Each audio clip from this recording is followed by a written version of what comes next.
Friends, welcome to my channel. আবার চলে এসেছি নতুন রেসিপি নিয়ে।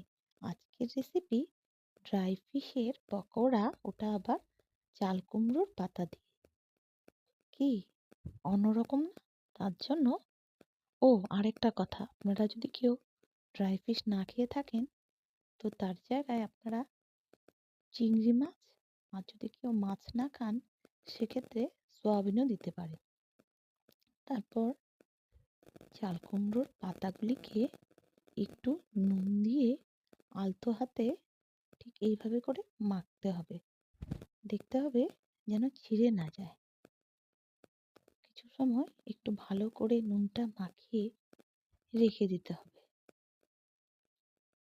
ভালো করে দেখে নিন কিভাবে মাখছি। তারপর কিছুটা ড্রাই ফিশ একটু গরম জলে সেদ্ধ করে ওটাকে রেখে দিতে হবে। আর কড়াইয়ে পেঁয়াজ, রসুন, টমেটো, কাঁচা লঙ্কা, একটু হলুদ, একটু নুন, একটু লঙ্কার গুঁড়ো দিয়ে একটু ভাজা ভাজা করতে হবে।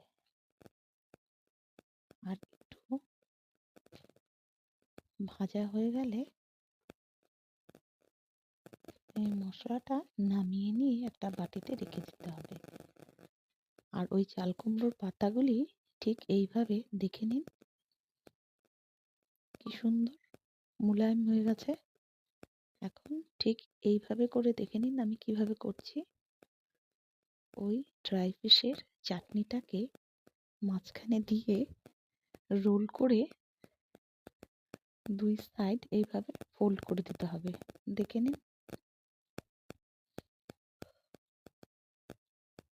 ব্যাস এইভাবে একে একে সবগুলি করে নিতে হবে। চাটনিটা কিন্তু একদম ড্রাই করতে হবে, জলজলা করলে কিন্তু হবে না। পকোড়া ভাজার সময় ভিতর থেকে সব বার হয়ে আসবে, সুতরাং চাটনিটা একদম ড্রাই করতে হবে। একটা একটা করে ঠিক এইভাবে করতে হবে।